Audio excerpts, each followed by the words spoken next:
Title: During my daughter's birthday party, her lover accidentally showed up. I took the mic and said, "Would you like to cut the cake too, Mr. Guest?" The room went dead silent. The story begins on a warm summer evening in Los Angeles, where the narrator is hosting an extravagant 18th birthday party for his daughter, Emily. The backyard of their sprawling Beverly Hills home is transformed into a dreamlike venue with pastel-colored balloons, string lights twinkling in the dusk, and a massive three-tiered cake placed as the centerpiece. The air is filled with the sweet aroma of fresh roses and the laughter of Emily's friends and family who have come together to celebrate this milestone. The narrator describes how much effort went into planning the event, from booking Emily's favorite band to ensuring the catering included her beloved chocolate-dipped strawberries. This party was meant to showcase their bond and the pride he felt as a father. However, beneath the surface of the party's glamorous facade, subtle tension is brewing. Over the past few weeks, Emily had been acting unusually secretive, spending long hours on her phone, sneaking out for study sessions, and growing increasingly defensive when asked about her personal life. The narrator dismissed these behaviors as the typical growing pains of a teenager finding her independence. But tonight, those small cracks in their relationship weigh heavily on his mind as he watches her greet the guests with a mix of nervous excitement. The narrator shares a heartfelt moment, recalling a recent argument between Emily and her mother, Susan, about a friend Emily had refused to introduce to the family. Susan had chalked it up to a harmless teenage crush, but the narrator couldn't shake the unease growing in the back of his mind. As the final guests arrive and the party begins, the narrator is determined to make this night memorable for all the right reasons, unaware of the shocking revelation about to unfold. As the evening progresses, the narrator describes the party becoming livelier. Guests are mingling, Emily is laughing with her closest friends, and Susan is chatting with relatives near the poolside bar. The band plays a soft acoustic version of Emily's favorite song, adding a serene atmosphere to the celebration. The narrator takes a moment to reflect on how happy his daughter looks, her smile lighting up the garden as she poses for photos in her pastel blue dress. For a fleeting moment, the unease from earlier fades, and he feels proud of the event he orchestrated for his daughter. Just as the narrator begins to relax, the doorbell rings. A server opens it, revealing a man in his early 20s standing awkwardly on the front porch. He's sharply dressed with a confident air that doesn't match the bewildered expression on his face. The narrator watches from a distance as the man scans the crowd, hesitating for a moment before stepping inside. Something about him feels off. His age, for one, seems too old for Emily's circle of friends. The narrator senses the shift in energy as the man makes his way through the crowd, his eyes searching for someone. Emily spots him first. Her reaction is immediate and startling. Her face flushes, and she glances nervously toward her parents, clearly hoping they haven't noticed the newcomer. The narrator catches this exchange and feels a pang of suspicion. Who is this man? Why is his presence making Emily so visibly uncomfortable? Susan notices the interaction as well and leans in to whisper, "Do you know him?" The narrator shakes his head, but his gut tells him something isn't right. Emily quickly approaches the man, pulling him aside near the dessert table. Their conversation is hushed, their body language tense. The narrator begins to connect the dots. This stranger isn't just a random guest, and he certainly wasn't invited. 3. Piecing it together, the suspense intensifies.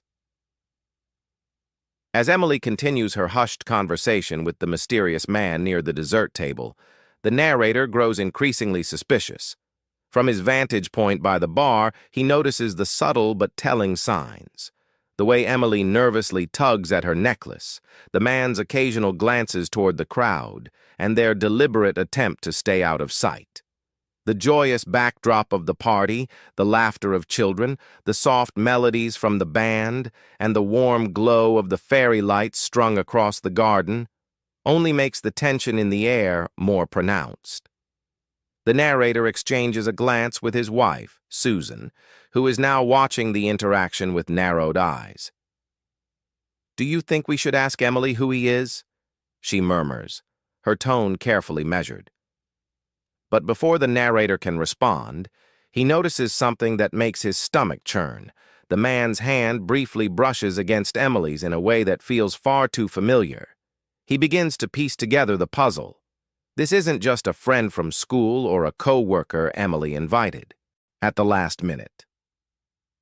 The man's age, his demeanor, and Emily's obvious discomfort suggest something deeper, something hidden. The narrator recalls the odd moments over the past few months. Emily's frequent late-night calls, her sudden interest in dressing up for study group sessions, and the times she'd brush off questions about her plans. The tension escalates when the man steps away, heading toward the drink station.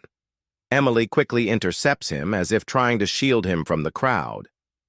The narrator seizes the opportunity to step closer, pretending to grab a drink while eavesdropping on their conversation.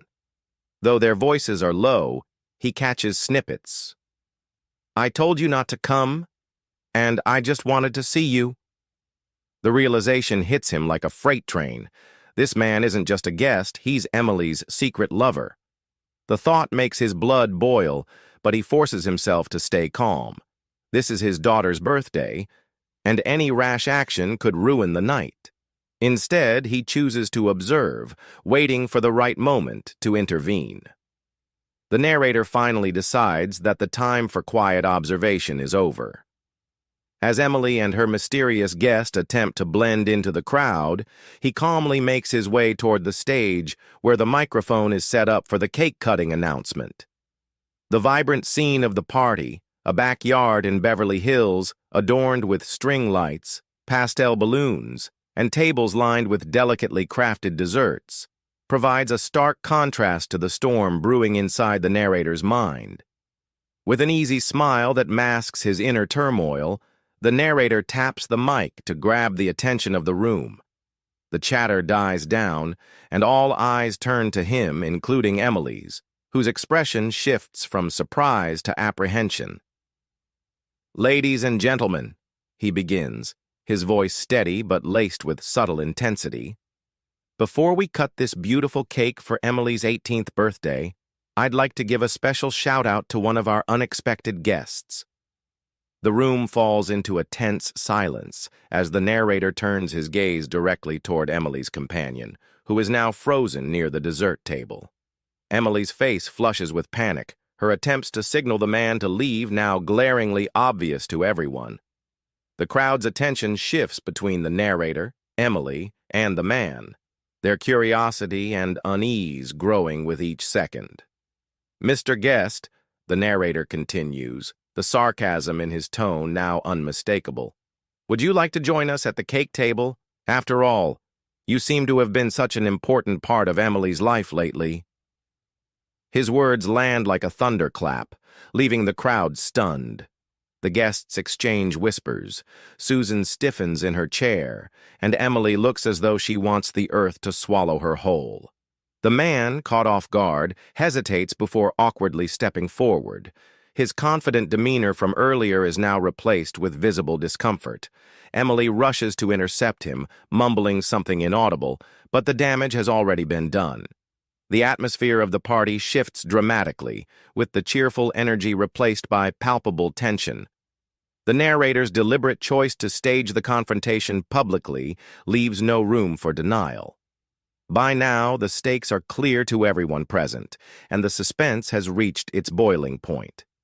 The emotional buildup from earlier, Emily's secretive behavior, the man's inappropriate presence, and the narrator's growing suspicions, culminates in a scene that will define the rest of the evening. The moment after the confrontation is a cocktail of chaos and silence. The guests remain frozen in their places, their curious eyes locked on Emily, her guest, and the narrator. In the glamorous backyard of their Beverly Hills home, once full of laughter and music, the air now feels heavy, as if the perfectly arranged string lights are dimming in sync with the mood. Emily, her face pale and flushed in alternating waves, stammers, "Dad, this isn't what it looks like." But the narrator is no longer in the mood for evasions. His voice, calm yet cutting, interrupts her attempt to explain, "Emily, I've been your father long enough to know when something's wrong. Now is not the time for half-truths."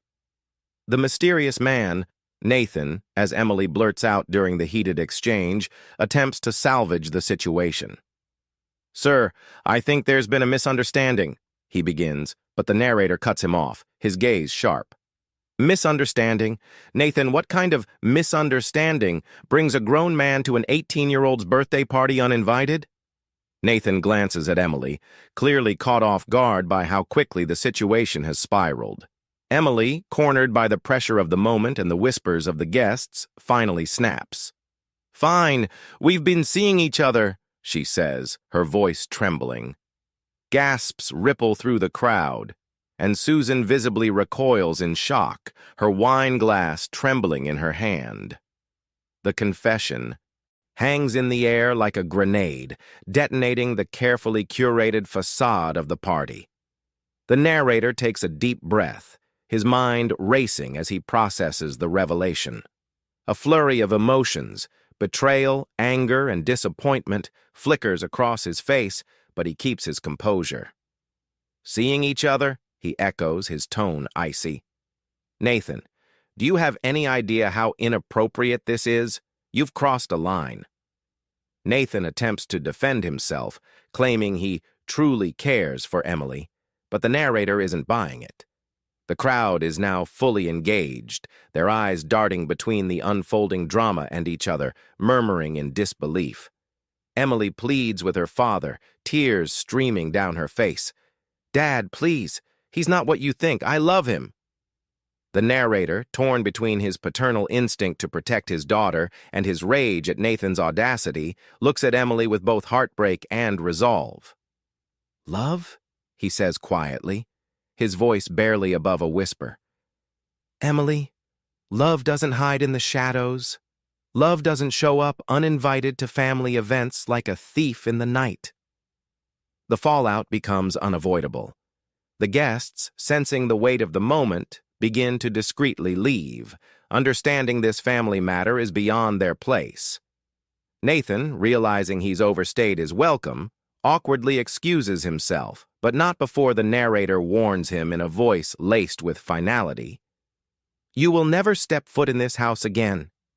Do you understand me?" Emily, devastated and humiliated, runs inside, leaving her father standing alone on the stage. The once celebratory atmosphere has completely disintegrated, replaced by an overwhelming silence. The narrator watches as the last of the guests filter out, his heart heavy, but resolute. The fallout has not only changed the evening, it has permanently shifted the dynamics of their family. As the first rays of sunlight stream through the wide windows of their Beverly Hills kitchen, the narrator sits at the polished marble counter, a steaming cup of coffee in his hands. The house, which had been buzzing with laughter, music, and eventually chaos just hours before, now feels eerily quiet. The events of the previous night play on a loop in his mind: Nathan's unexpected arrival, Emily's heartbreaking confession, and the stunned silence of their guests as they slipped away one by one. The calm of the morning is interrupted by the soft shuffle of footsteps. Emily appears in the doorway, her eyes red and puffy from crying. She hesitates for a moment, then walks into the room, clutching a tissue in her hand. "Dad," she begins, her voice trembling. The narrator looks up, his expression unreadable, and gestures for her to sit. Through tears, Emily begins to apologize, her words tumbling out in a mixture of regret and desperation. She explains how she had felt misunderstood and pressured by the family's high expectations.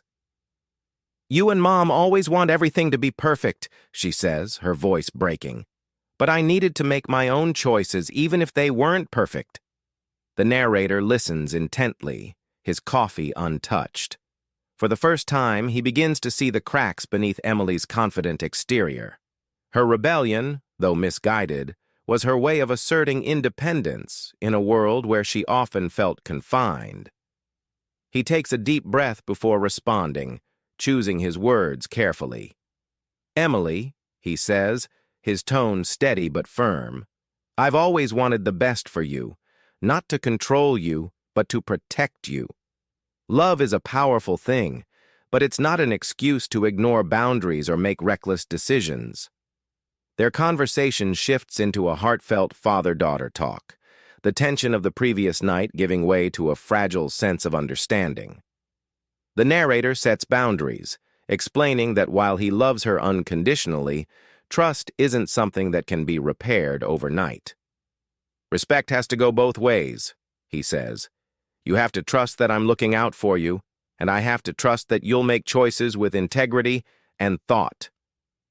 Emily nods tearfully, understanding the gravity of her actions and the pain she caused.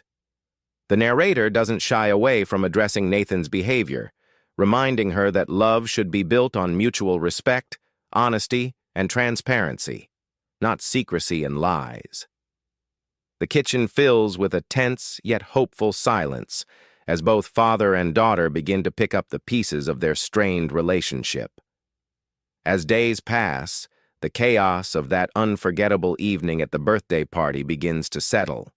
The narrator, sitting on the deck of their Los Angeles home overlooking the shimmering Pacific Ocean, reflects on the series of events that fractured, yet strangely illuminated, their family dynamic.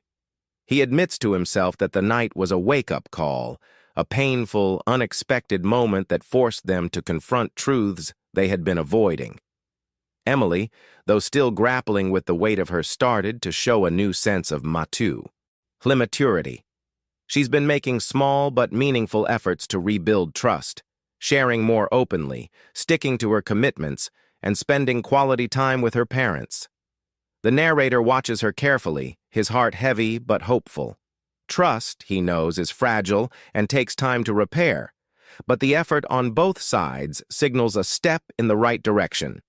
The narrator reflects on the lessons learned, acknowledging that family relationships, much like life itself, are inherently messy.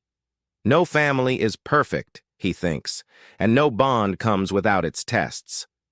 The events at the party underscored that love, though often tested by mistakes and misunderstandings, has the power to endure if both parties are willing to fight for it. As he sips his coffee on a crisp California morning, he smiles faintly, imagining a brighter future for Emily.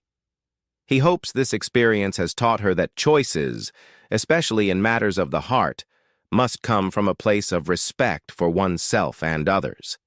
He silently vows to support her in her journey, not as a controlling figure, but as a guiding hand she can always rely on. Ending with a note of optimism, the narrator shares his thoughts with the audience.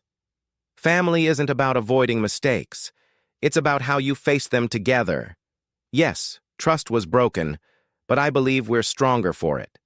Emily and we're learning to understand each other better, and that's something I'll cherish forever.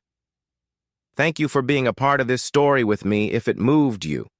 Please give the video a thumbs up and consider subscribing to Narrative Stories. I've noticed many of you who enjoy these stories aren't subscribed yet by subscribing. You're not just following a channel. You're becoming part of a community that values deep, meaningful storytelling. Let's continue exploring these heartfelt journeys together. Don't forget to click the notification bell so you won't miss our next steep.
I recently found myself in a situation that should not have happened and frankly couldn't have imagined happening. I've decided to share this secret story on an internet forum known for its empathetic reading of personal tales. My wife is the youngest of 3 daughters. To me, she's not only the most beautiful, but also the brightest among her sisters. Despite having a child, she works hard and sometimes even travels abroad for work. All her sisters are married. The eldest lives at the farthest end of our country, making family gatherings a rare occurrence. Last year, my father-in-law was suddenly diagnosed with cirrhosis and passed away. The main character of this story, the middle sister, lives near us. She has a fairly grown child and occasionally visits to adore and look after our baby, who is not yet a year old. Even though I rarely work late, there are times when I have to attend dinner meetings or prepare for conferences, and my wife comes home late. During such times, we rely on my sister-in-law to babysit. She loves the baby's smell and the formula smell and takes great care of our child. Her daughter also adores our baby, which makes us trust them even more. This time, for my mother-in-law's 70th birthday trip, we decided to go to Guam. Unfortunately, the eldest sister couldn't join us because her child was in the middle of exams. The middle sister's husband was too busy to come, so it ended up being just my mother-in-law, the middle sister and her daughter, and our little family. I was the only man in the group. Traveling by bus in Guam was exhausting. On the first day, the women decided to go shopping at the mall, leaving me at the hotel to take care of my daughter and my niece. As the only man, I gave the ladies some free time. My daughter, who was flying for the first time, didn't cry and handled the flight well. She's quick on her feet, not even a year old, and already toddling around. She wandered the resort holding her cousin's hand, making it relatively easy to look after them. Even in Guam, my daughter ate her prepared baby food and formula without fuss, allowing us to enjoy our trip. During our free time, we enjoyed the resort's swimming pool, where everyone had a great time.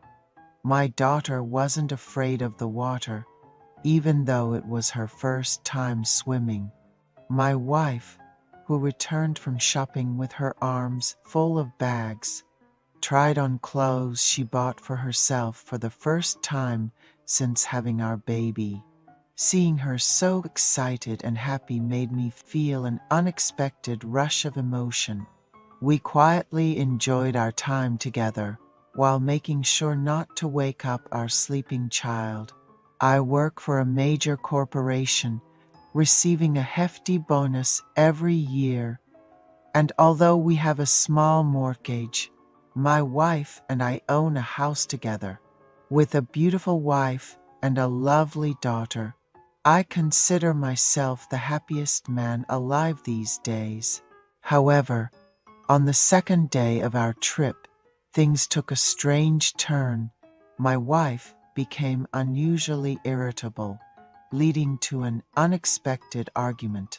She found out I had been talking about her behind her back to her sister. Having a marital spat during a vacation certainly didn't help the mood.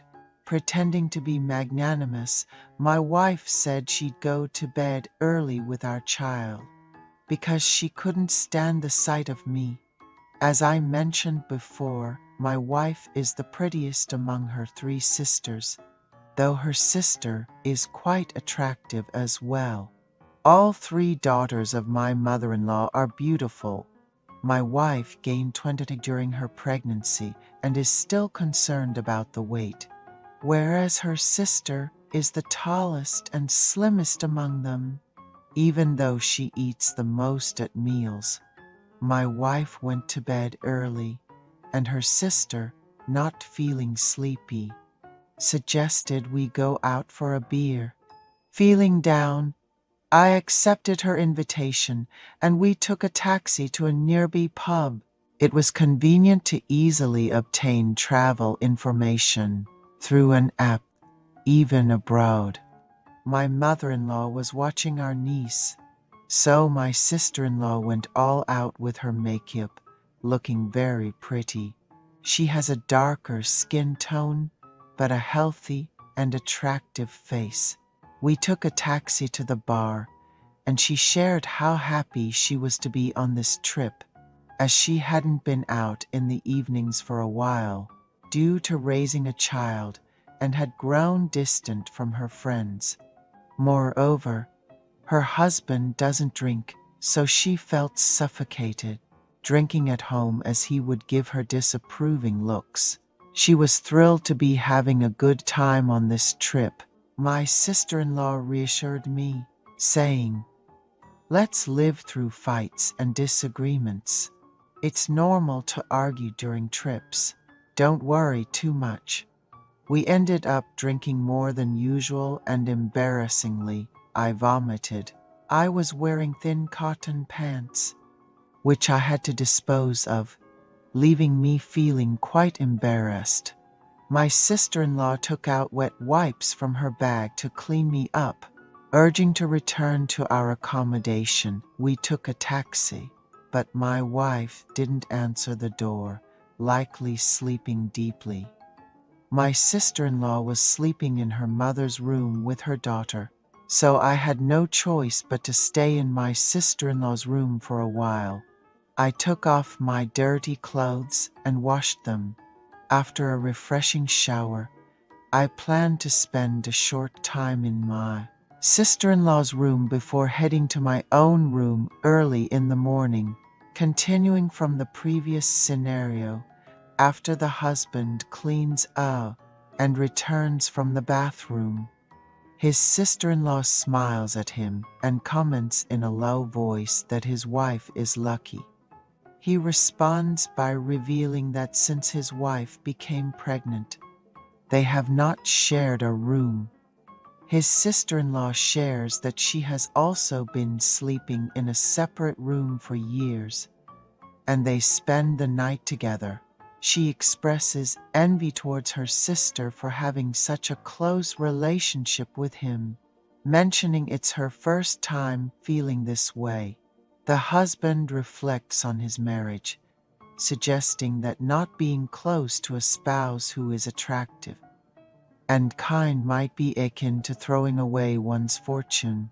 They complete their trip and keep in touch occasionally, with both understanding there are things left unsaid and undone between them. They decide not to pursue anything further, acknowledging the inappropriate nature of their situation, despite the occasional flutter of excitement. When his sister-in-law brings over homemade health foods, he chooses to accept only her kindness, recognizing the courage needed to stop before things go too far.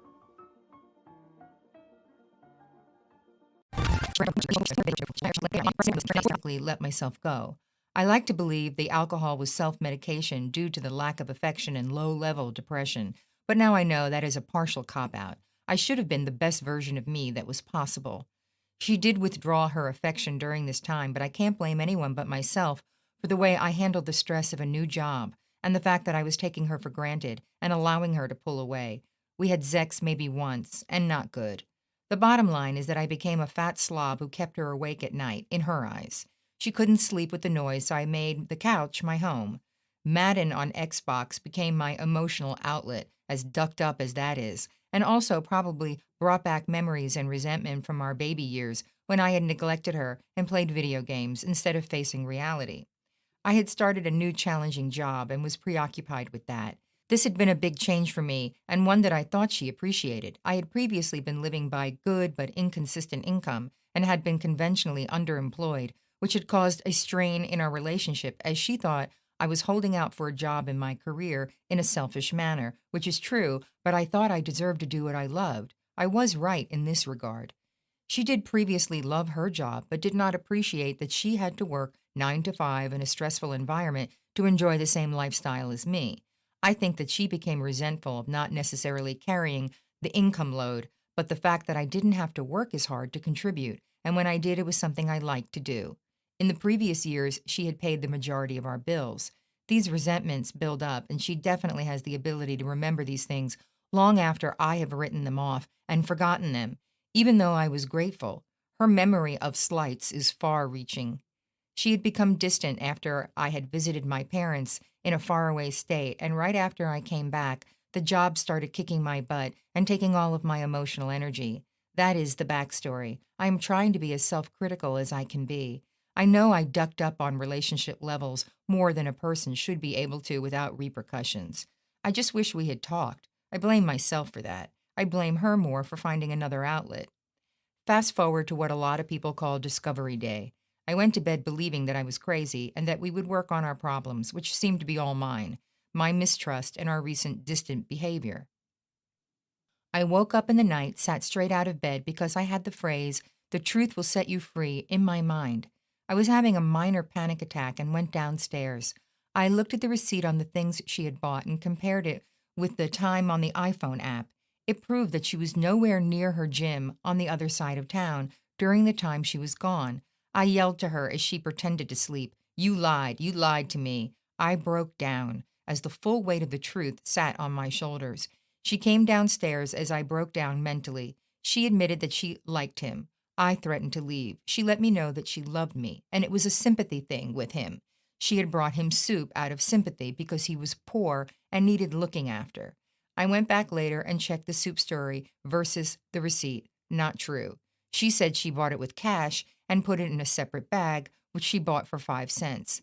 This is a lie that she has kept going and even to this day won't relent on. I guess in her mind it fills a role where she is nothing but a comforter to this poor lost soul. She likes to believe lies that she creates.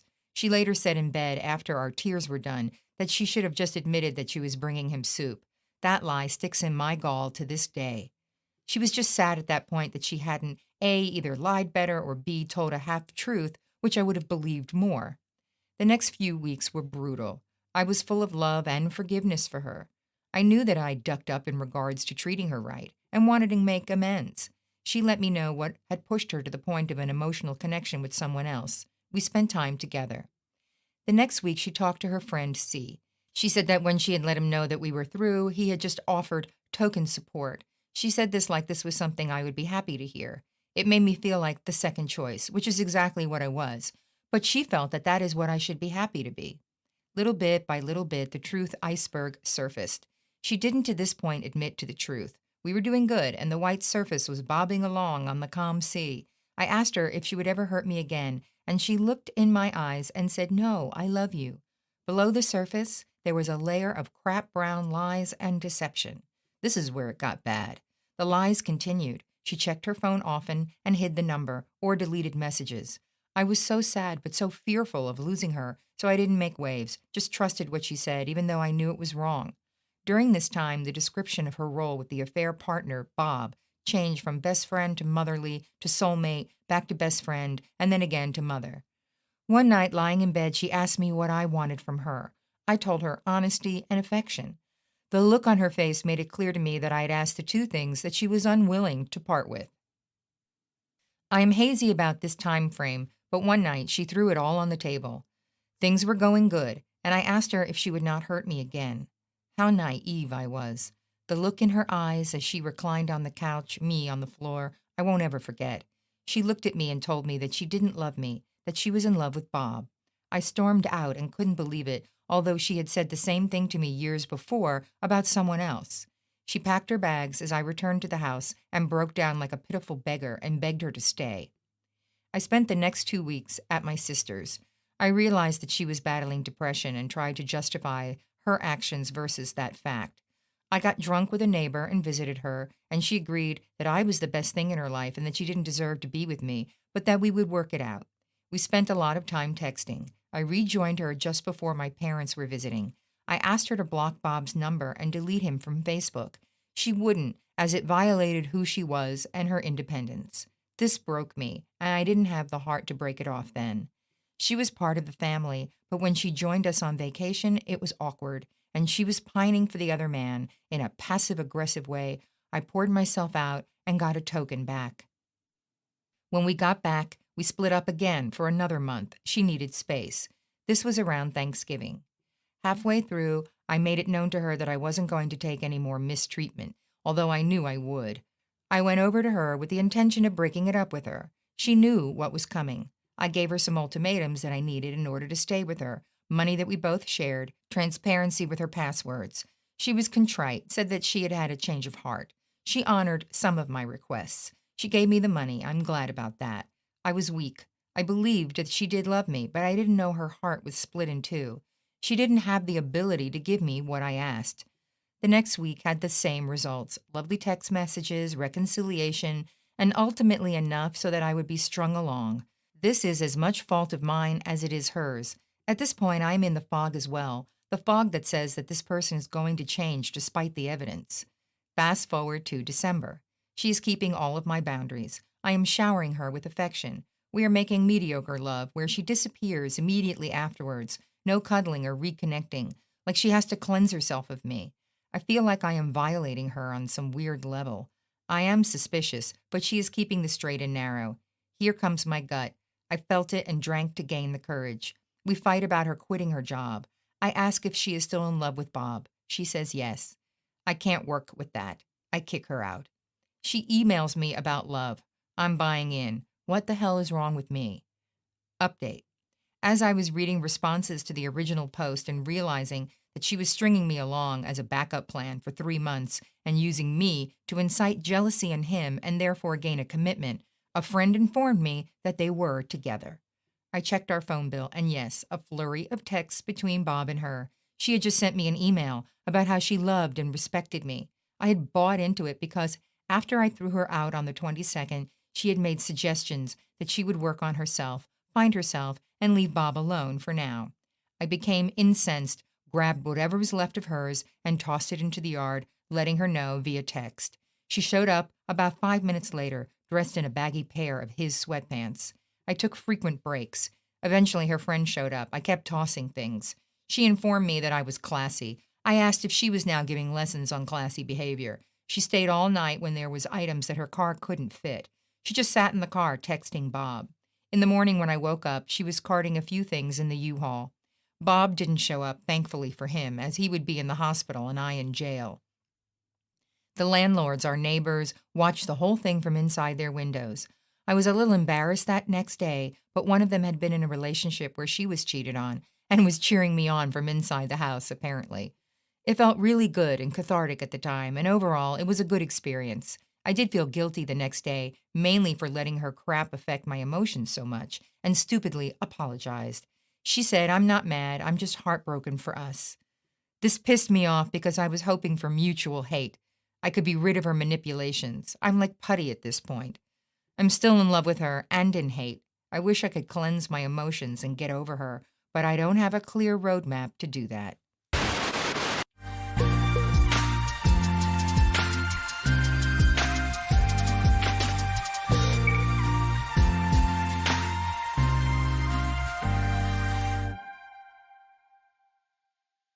Welcome to Lost Relation Chronicles. I'm Ben Hughes, 28 years old, married for 4 years to Kathy Hughes, née Parker, who's 26. We don't have any children, and we don't plan to. Before our engagement, I made it clear to Kathy that I wouldn't tolerate disrespect or cheating. I wanted a complete partnership, and she agreed to those terms before we married. Today started as an ordinary Friday for me. I lead the maintenance technicians for a large corporate banking firm, where my team and I are responsible for ensuring the smooth operation of branch vaults, safe deposit boxes, drive-thrus, and night drop boxes. We outsource combo changes, safe deposit box openings, in cases of lost keys or unpaid fees, and all video, audio, and alarm security work. This practice ensures that no bank employees have full access to combinations, protecting both customers and the bank from potential issues. We had a problem at the downtown Grand Rapids main branch. It was taking 2 people to move the vault door. The tech I sent requested help, and I was the only one in the office that had the 6-foot pry bar we used to do the heavy moving and occasional door lifting. I arrived and Dave, my tech, showed me where a shim had worn so badly that it fell off the door pivot pin, and that was allowing the door to drag on the floor. We did not have any more shim stock, but there was a Harbor Freight about 15 minutes away. I went there because I knew what I was looking for and that it was part of their normal stock. I got the materials and went through a nearby McDonald's for some of their French fries. I love them. As I was pulling past the pay window, I saw Kathy's sister, Monica, walk out of the building holding hands with a guy who was definitely not her husband. They looked completely immersed in each other and kissed when they got to their cars. I filed that image in the back of my mind and drove back to the bank. I pried the door up and Dave pushed a couple of door shims into the hinge pin. That fixed the problem. I didn't mention the incident at Mickey D's to Kathy. She had become a screaming bitch, causing some major disagreements recently, and of course, it was always my fault. That night, she seemed to be trying to be nice to me. She surprisingly told me that she and her sister had spent the entire day shopping. Then she said that they had a great lunch at a restaurant that was at least 30 miles away from where I saw Monica. The lie set off alarm bells. Was Kathy conspiring with her sister to cheat on Monica's husband? I wondered what other conspiracies the two of them were involved in. She must have noticed something because she didn't say another word until bedtime. That night, as we were getting ready for bed, my suspicions got more alarming. Kathy insisted on getting undressed in the bathroom and taking a shower before coming to bed. Even when we had a major argument, she had always liked to tease me with her striptease, and she was a morning shower person. I was determined to find out what in the hell was going on. When Deb came out of the shower, she was in a granny nightgown that was radically unlike the normal panties, only that she slept in. Now my alarm bells were clanging like there was a fire in the kitchen. I decided to see if I could get a hint of what was going on. Deb, why did you lie to me about today? Why have you suddenly changed your bedtime habits? Where did you get that absolutely disgusting gown from, and why are you wearing it? Is there something you are hiding from me that you don't want me to see? As I asked each question, she flinched and my voice volume went up a couple of decibels. She looked at me with some sorrow, and then I saw anger start to come to the set of her jaw, and then she screamed, "I will not answer those accusations, you jealous a-hole. Go sleep on the couch. You are not welcome in this bed anymore." Well, that didn't answer any of my questions except that she was guilty of something. I got out of bed, got dressed, and grabbed a couple of suitcases out of the closet and started packing my clothes. Deb saw what I was doing and said sadly, "Stop. I'm sorry for screaming. Please stop doing that and come to bed." I turned and looked at her and said, "You take off the ugly granny gown and tell me the truth about where you were all day, and I may come back to bed." I saw Monica making lovers moves on 28th Street today, and it wasn't with Alan, her husband. If you don't tell me the truth, I will continue packing and will also let Alan know what I saw. What's it going to be? She just pulled the covers up to her neck and said nothing. I continued packing. When I was finished, I took the suitcases down to the garage and put them in my car. I went back in and cleaned out the bathroom of the toiletries that I would need. I decided to try one last time to see what the hell was going on. I went back to the bedroom, and she had closed the door. There wasn't a lock on it, but when I tried to go in, the door would only move about 1/4 of an inch. She must have put the chair from her dressing table under the handle. I decided that it wasn't worth the fight right then to break the door down. I went toward the door. As I passed the entrance to the kitchen, I decided to do what I normally do when I am totally pissed off. I wrote down what I was feeling. "Kathy, I do not understand what you are doing. I have been told by you for years that you love me. What you have done today is not love. I am beginning to think you might have only told me the truth twice in our life together. First when you said you would marry me, and the last time when you said I do. Love is not lies. Love is not deception. Love is definitely not what you are showing me. Because of that, I will accede to your wish. I will not sleep next to you. I will not even sleep in the same house, the same neighborhood, and if I didn't have a job in the city, I wouldn't sleep in the same city. I will return to my marriage bed when I get some truth from you. Where were you today, and why did you lie to me? In spite of my anger and hurt, I love you. With that being said, I am leaving to go to a hotel. I will not be back until I get answers to the questions in this note. No answers, no return. You have shown me nothing but contempt for several weeks. Not everything is my fault in spite of what you have said. My attitude was fine until you trashed it. What I saw and heard today makes me think you are not being faithful, and you and Monica are covering for each other. I will be informing Alan of what I saw today. I only wish I had taken pictures because I believe you will tell your sister that I saw them, and between the two of you, there will be a plausible lie that you two concoct. Richard Hughes. No answers, no husband. I knew that she would see the note, because I put it in the cupboard in front of the coffee can. Kathy cannot function mornings before 2 cups of coffee. After I got to the hotel and settled in, I called my boss, Charlie, and told him where I was and that he could only get in touch with me by email or my cell phone. I told him I would need a couple of hours each day for the next few days to take care of some major personal problems. He said to take the time as needed, as he would want me totally focused and alert. I thanked him, hung up, and sat down to decide what I was going to do from there. Saturday morning dawned with me waking up confused and disoriented. It took a moment to realize where I was. I realized that I was not in my home. Then I realized that my marriage was almost certainly over. After a few minutes wallowing in sorrow over what my life was doing, I got angry. I did not do anything to destroy our marriage. It seems Kathy did, or was planning to. I took my cell phone off the charger and looked at the missed calls. There were no calls. Apparently, my note made no impression. I must not have conveyed the correct amount of outrage and anger. I went to the local Denny's for breakfast. As I was sitting there, my phone buzzed. I looked at the screen. It was my mother. I called her back as I wasn't quick enough. "Hi, Mom. Is there something that you wanted? Why is Kathy crying over the phone?" She got caught in a lie and told me that I was not welcome in our marriage bed. So I left the house. I am warning you. I know you like her, but if you try to come to her defense, I will not be talking to you for a very long time. She has hurt me very badly, and until I get the truth, I will not be going back home. If she calls you again, ask her why she hasn't called me. Yours is the first incoming call I have had since I left work yesterday. I left home at 10 o'clock last night. I heard a sob and a very soft, "But I love her. I can't shut her out." Fine, Mom. I love you, but this is the last time I will talk to you if you try to interfere. Goodbye. I finished my breakfast and drove to Lake Michigan to just see if the water would help me calm down and think straight. It did, and it didn't. I had no real proof that Kathy was cheating on me, but her actions did not point to any other answer. I still needed to call Alan, but I only had Monica's cell phone number on my phone. Fortunately, I remembered that Alan worked on Saturday. He had Sunday and Monday as his days off. I called his work. "Gerald Compton speaking," he answered. "How can I help you?" "Alan, this is Ben. Can I come over to your office and talk to you? I need to tell you something, and it's bad. I don't think I should tell you over the phone. Now you're scaring me, Ben. What could be so bad? I need to tell you in person. Can I come over there? Or meet you somewhere after you are done working? How about lunch at the diner? You know where it is. I won't be able to do much now after you get all cryptic on me. Okay, let's plan on 11:30. I will buy. Okay, see you then." That was done. Then my phone buzzed again. It was Monica. "Ben, I just got done talking to your wife. Please don't say anything to Alan. Nothing happened yet. It was going to, and now that Alan will know, I am afraid my marriage is in the shitter. I promise that it is over, and you seeing us and last night woke me up to what I was planning. What about my loving wife and my marriage? Did she tell you she tried to cover for you? And when I called her on it, she kicked me out of our bed.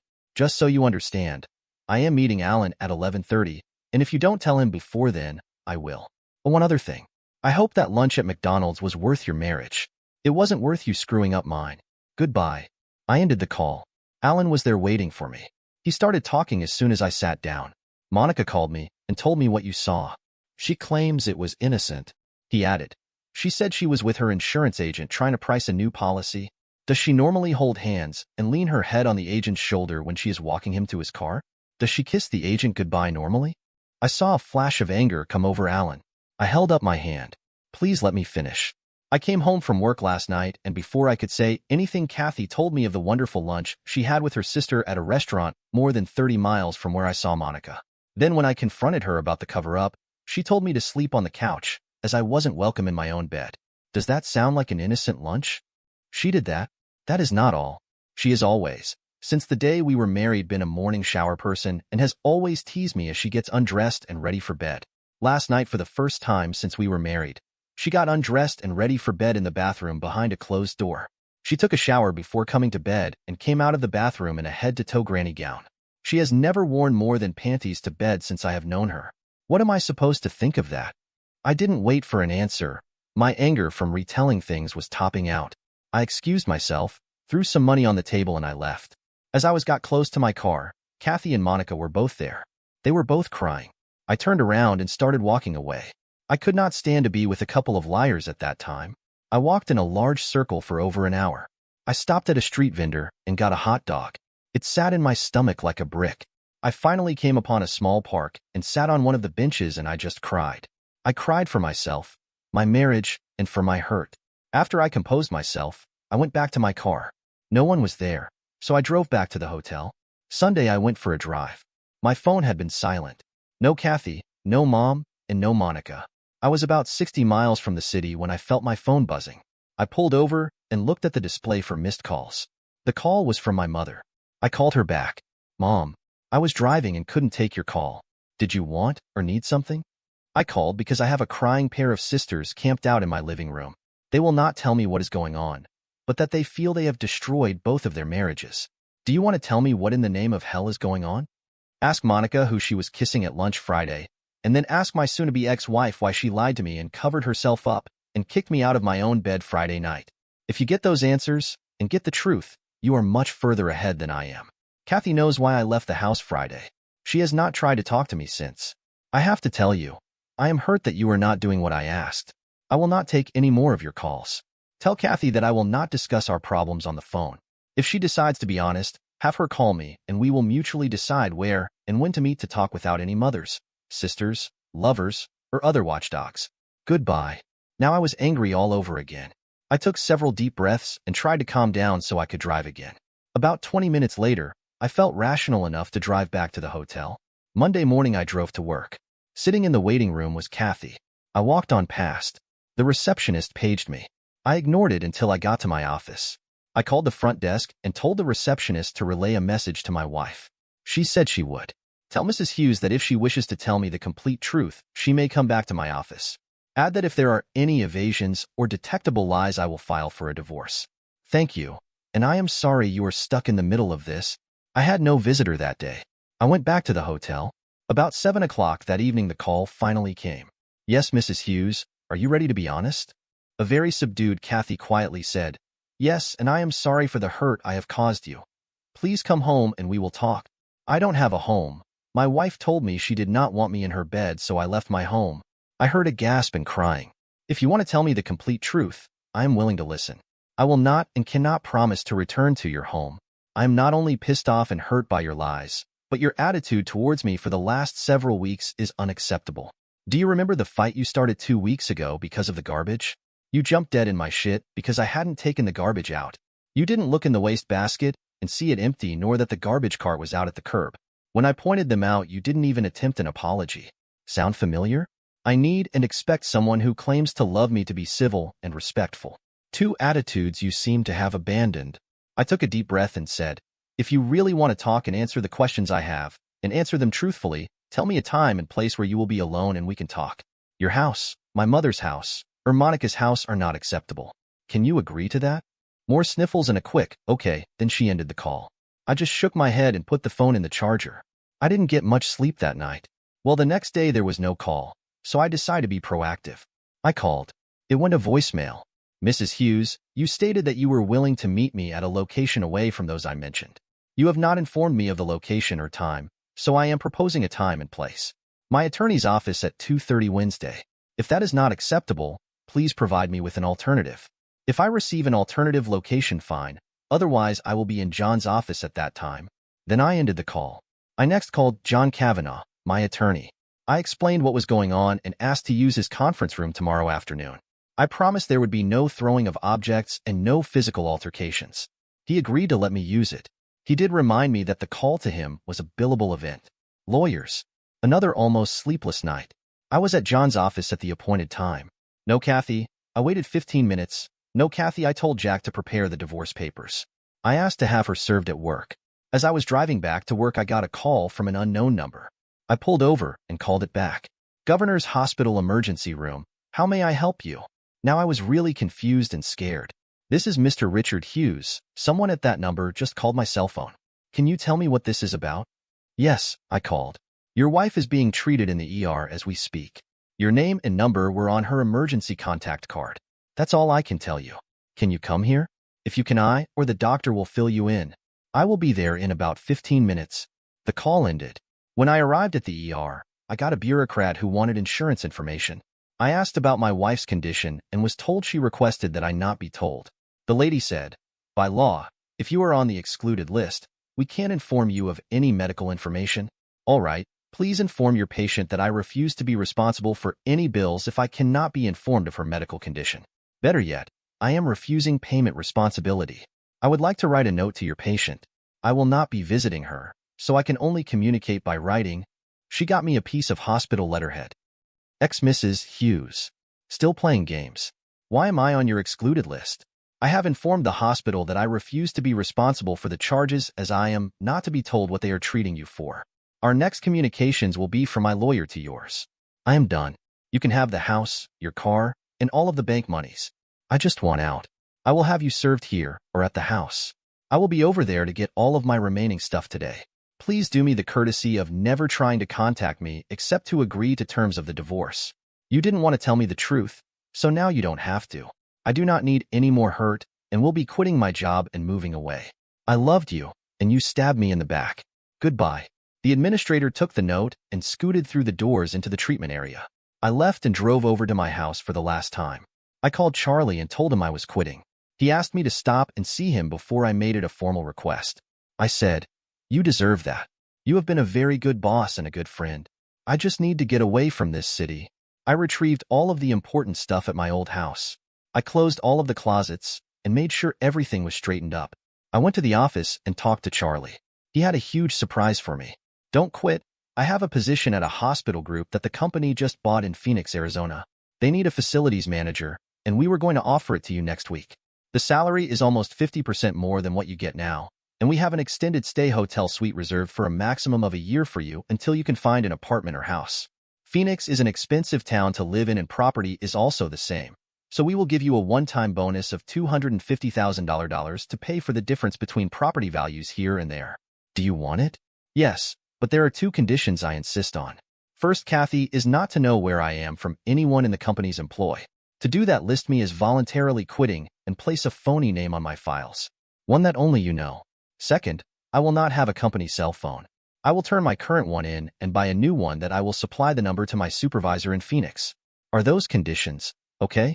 I want them because I will be filing for divorce before the week is out, and I want no one, not even my mother, to know where I am.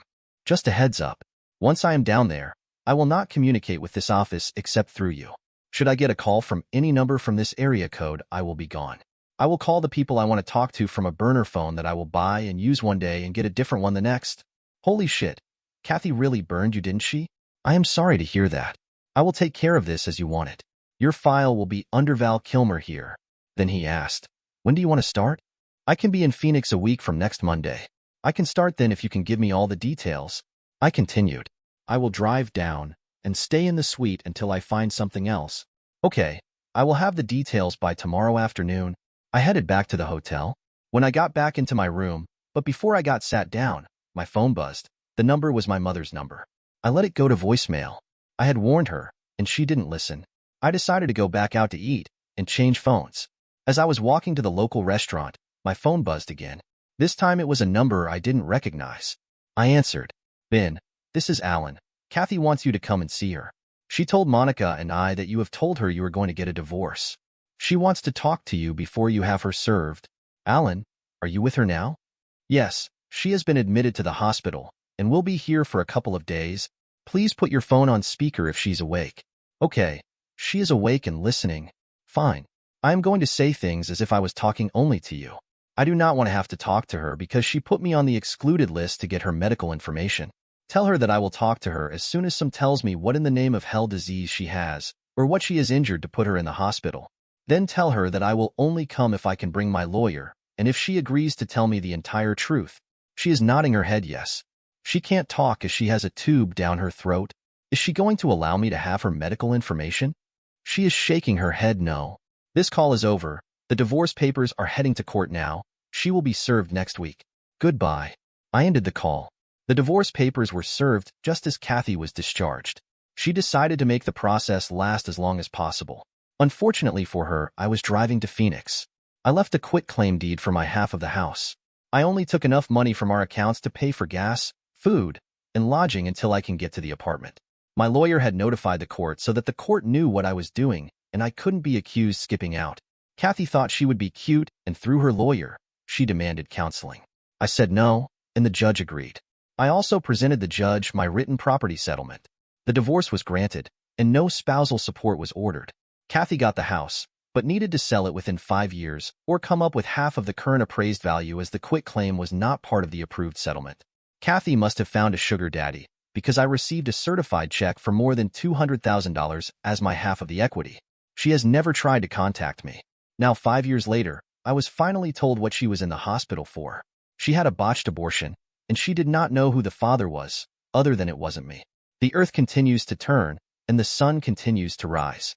Dear listeners, please share your thoughts in the comments section below, and don't forget to like, share, and subscribe. Welcome to my channel. Support our channel by subscribing. Your subscription helps us grow and create more intriguing content like this. Now let's dive into today's story. Ethan Reed had planned the evening meticulously, hoping to revive the spark in his marriage with Chloe. As a high-powered corporate lawyer, he knew he'd been neglecting their relationship.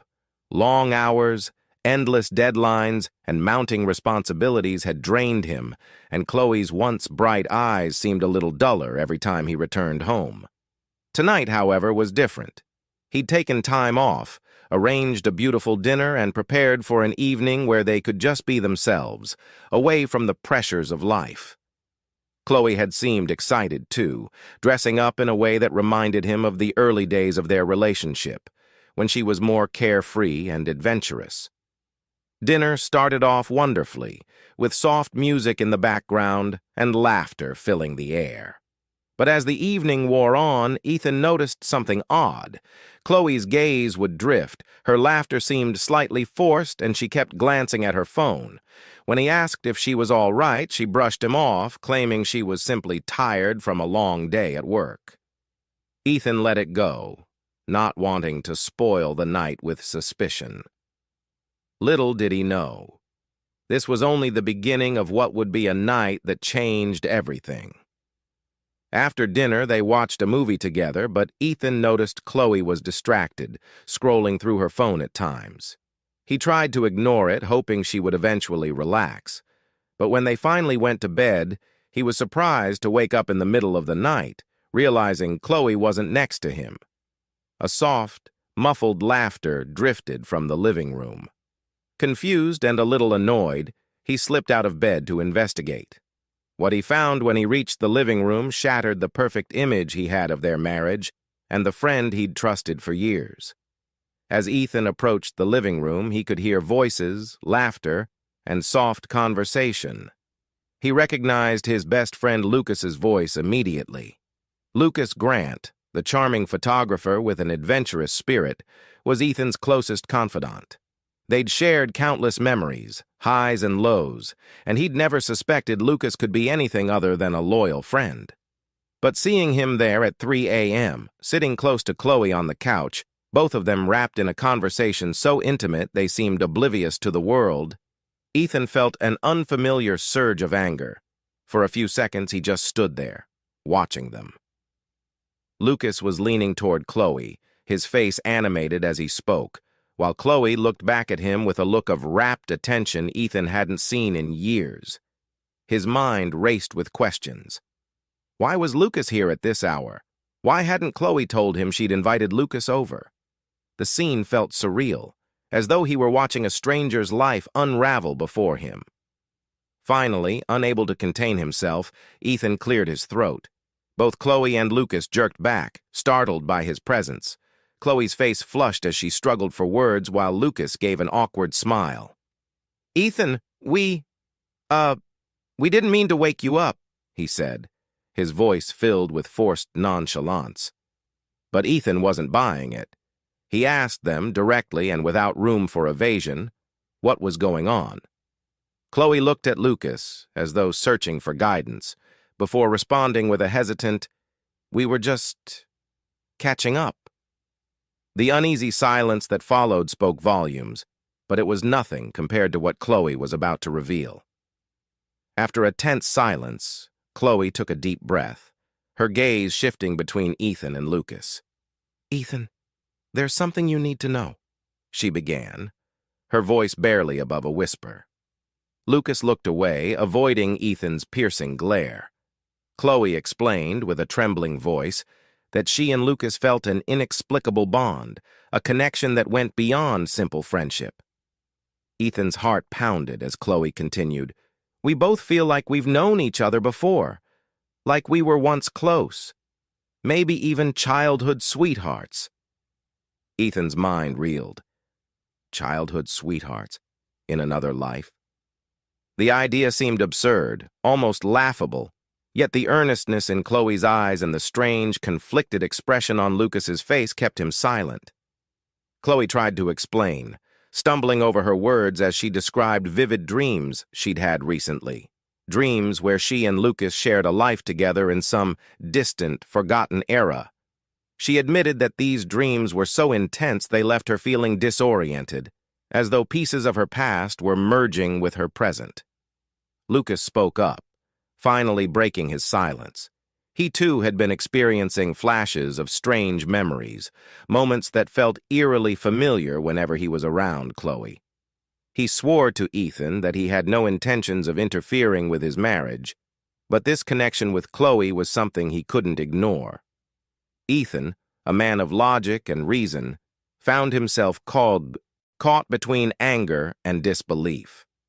The thought of his wife and best friend sharing a connection beyond his reach left him feeling powerless and betrayed.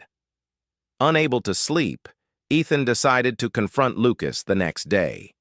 He demanded answers, and Lucas, though visibly uncomfortable, admitted he'd felt something unusual between him and Chloe for a long time. He assured Ethan that nothing physical had happened, but the depth of their emotional bond felt stronger than anything he'd ever experienced. Ethan's frustration grew as he tried to comprehend how two people he trusted so deeply could believe in something so unreal. Chloe, in her attempt to validate her feelings, showed Ethan a set of old letters she had recently found at a local antique shop. These letters, faded and yellowed with age, told the story of a young couple who were torn apart by circumstances. The woman's name was Clara, and the man's name was Lucian, eerily similar to their own names. As Ethan read through the letters, he felt an unsettling chill, as though he were holding fragments of a forgotten reality. Chloe was convinced these letters were a sign, proof that she and Lucas had indeed shared a past life. Ethan's logical mind rejected the idea, but a part of him couldn't deny the strange coincidences. The names, the emotions conveyed in the letters, and Chloe's unwavering belief in this connection left him feeling like a stranger in his own marriage. His mind was in turmoil. He was torn between wanting to protect his marriage and doubting the very foundation of his relationship with Chloe. One evening, Ethan finally sat Chloe and Lucas down, his patience worn thin. He laid out his emotions, his doubts, and his pain, making it clear that he needed answers and clarity. Chloe, with tears in her eyes, assured him that he was the love of her life, that this bond with Lucas was something unexplainable but did not threaten their marriage. She suggested they find a way to make peace with this discovery, to embrace it rather than let it destroy them. Lucas, too, expressed his commitment to respecting Ethan's marriage, even if it meant distancing himself from Chloe to ensure their bond remained untainted. Ethan's mind was clouded with doubt, but his love for Chloe was strong. In a quiet moment of introspection, he decided that if Chloe believed this connection was real, he would at least try to understand it. He couldn't bear to lose her, and maybe, just maybe, this was a test of his faith and love. Ethan knew his decision wasn't a simple fix, but it was a start. In a show of trust, he agreed to explore this strange connection together, hoping it would strengthen their bond rather than weaken it. As they moved forward, Ethan began to see Chloe with new eyes, recognizing the complexity of her soul and the depth of her beliefs.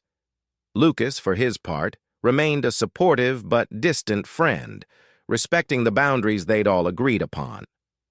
In the end, Ethan realized that love often requires embracing the unknown, even when it feels uncomfortable. He learned to find peace in accepting Chloe's beliefs, knowing that her heart still belonged to him in the present, no matter what stories the past held. Their marriage emerged from the ordeal stronger, grounded in understanding and acceptance, even if he still harbored a lingering sense of wonder about the mysterious bonds of the past. Thanks for watching. If this story kept you on the edge of your seat, don't forget to like, share, comment, and subscribe to my channel for more thrilling tales of love, mystery, and the unexplained.